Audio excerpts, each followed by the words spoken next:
In this next video, in my Knitting Untangled, an easier way to learn to knit knitting series, video series, I'm going to show you how to cable. Here I have our swatch of yarn we've been working on. And all cabling is taking a few stitches and working them before a few other stitches. You can do this with the help of a cable needle, which is just really a short double-pointed needle. And I'm going to show you a simple cable. I'm going to knit over to sort of the center of the work, or anywhere. We're going to work a 4-stitch cable, which will have 2 stitches on each part of the cable. Now directions say, take the next 2 stitches, slip them onto a cable needle, and when you slip as if you're purling versus slipping as if you're knitting. I'm going to take the next 2 stitches and hold them to the back of the work. That's a common knitting instruction. And then you're going to take the yarn and put in, and then knit the next 2 stitches as you normally would. And then knit the 2 stitches off of the cable needle.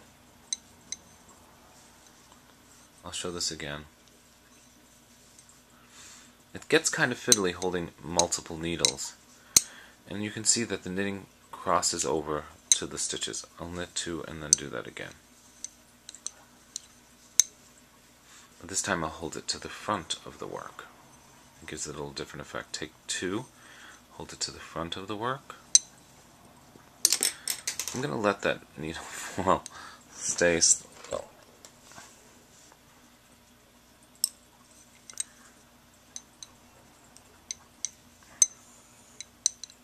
It can be a little cumbersome. I'm going to knit 2 stitches,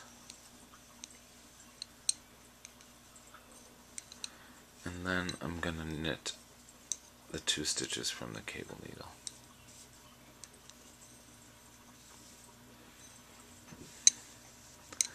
This one you can see crosses over to the right, and this one crosses over to the left. That's how to do a cable. The next project we're going to work on in this video, I'm going to show you how to do a cable for the James sweater. This is the James sweater, and it has a horseshoe cable running up the center of the sleeve.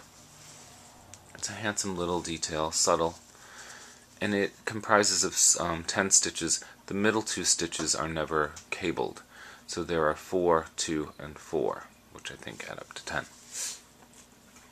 So what I have here are my center 10 stitches. I'm going to work them on the center 10 stitches, and I've marked the middle 2 just so I have a visual reminder each time I get there that these stitches aren't involved in the cable.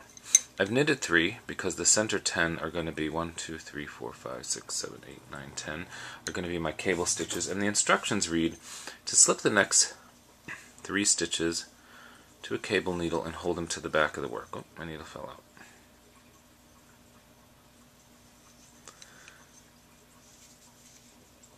And then I'm going to knit. This is why I don't hardly ever use a cable needle.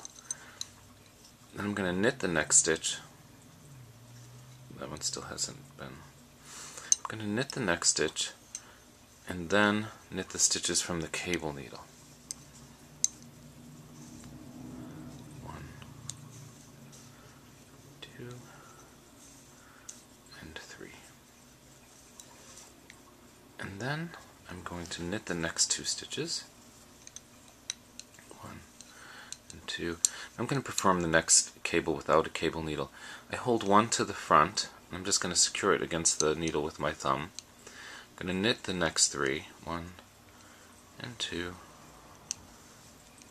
and 3. And then I'm going to pick up that stitch and knit it. I'm going to knit the final 3 stitches in the row and show you what's happened.